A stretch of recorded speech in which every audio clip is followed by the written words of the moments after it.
knife sharpening and different methods of doing it.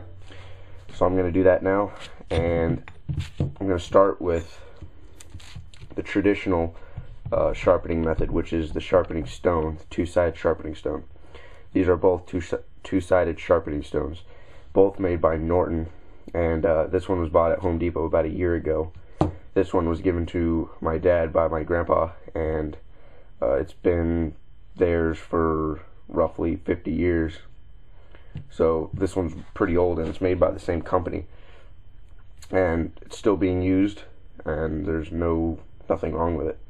So that will prove that almost any sharpening stone you buy will hold up for you for your whole life, basically. So I'll get into how to use these as well later into the video, but first I'm just going to name them. Okay, then there are industrial sharpeners. These are usually used by manufacturers of knives, swords, razors, any kind of blade you can think of, and they come in different coarseness. I don't know any of the grits on these, but I know this is about the smoothness of the smooth side on a two-sided sharpening stone, and this is about an Arkansas stone, which I'll get into in a minute. It's a little finer than an Arkansas stone, which is pretty fine. Okay, which brings me to an Arkansas stone. Arkansas stones are usually finer than there we go. They're usually finer than the smooth side of a normal two-sided sharpening stone, and there is usually only one side. It's all the same coarseness. And this is a pocket Arkansas stone. You can find these in full size, just like these, and you can find them in pocket size. This one's just a pocket size one, just for touching up. I mean, Arkansas stones are usually just for touching up, because the main sharpening will be done with usually a sharpening rod or one of these, a two-sided sharpening stone.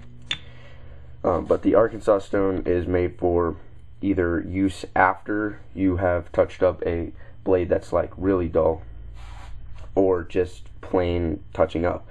For instance, if my CRKT M16 was razor sharp when I got it, and I've been using it for a little bit, and it still cuts through paper fine, it doesn't cut through hair, let's just put that as an example. So it's not as sharp as it was, but it's still pretty sharp, and you just want to touch it up, then you can use the Arkansas stone to give it a little bit finer of an edge. Okay, and then there's another pocket sharpener. This, I've never actually heard of this brand, Smith's, but it was at Walmart for about $8, so I just picked it up. It has a ceramic and carbide material in here, and then a sharpening rod. I almost never use the sharpening rod. It's pretty rough, so that's usually only used when your knife is very dull or has chips in it. But this also is mainly for touching up, even though it has a little bit of everything on it.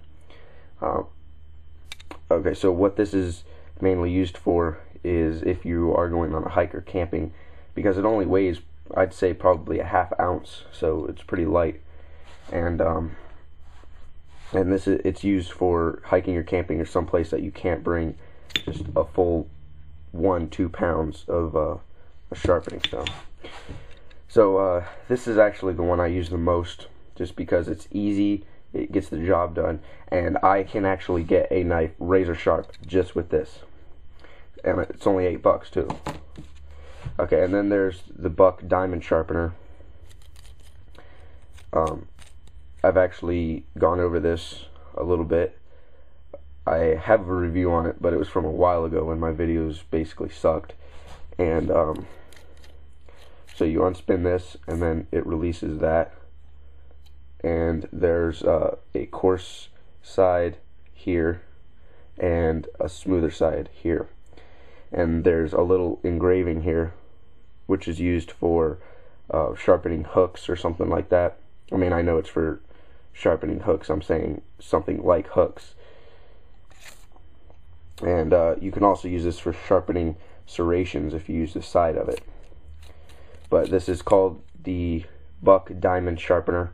It's about $6, and it has a little pocket clip, which I have never used. I don't find any use for it, because something like this you don't need at the ready, but somebody might just put it on their pocket clip.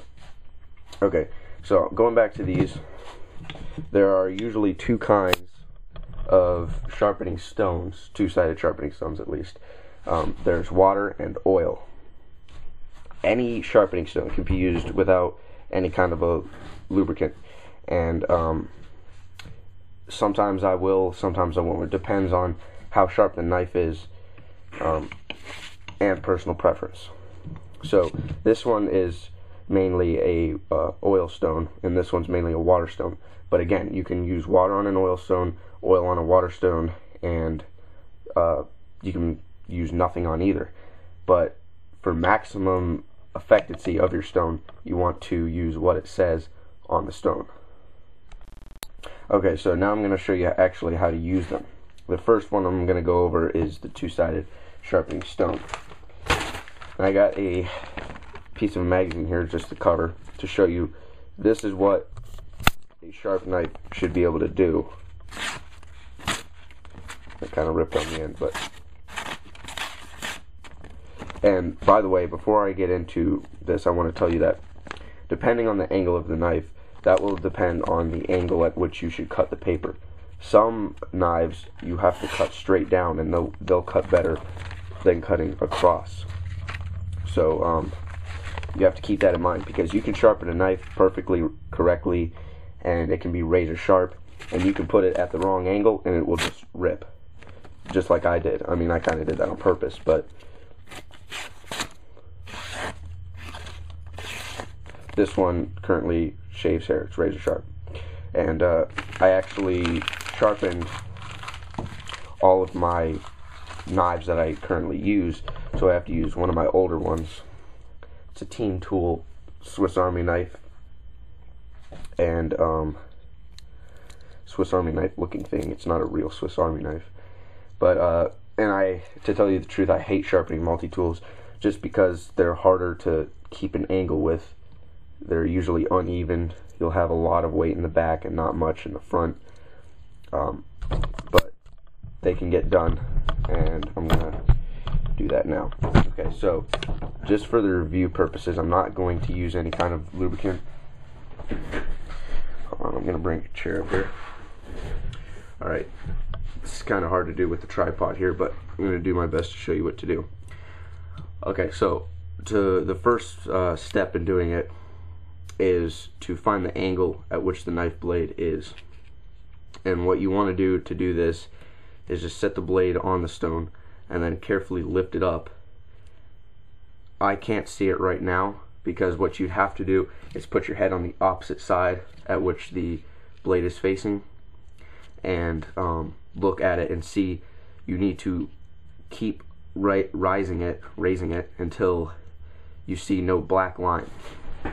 Because if your head's over here looking that way, you'll see a little, it's a shadow, and you need to keep raising it until there's no black line, so it's flush with the stone. And then from there, I'm actually going to do that real quick. Okay, it's about right here.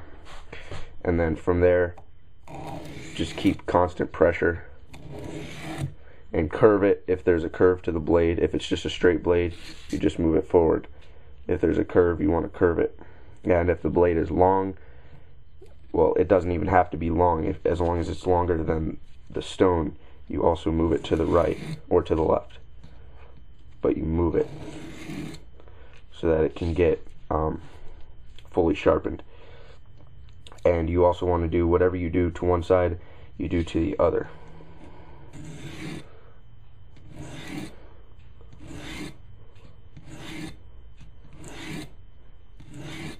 Okay, that's 10. I'm going to do 10 on the other side.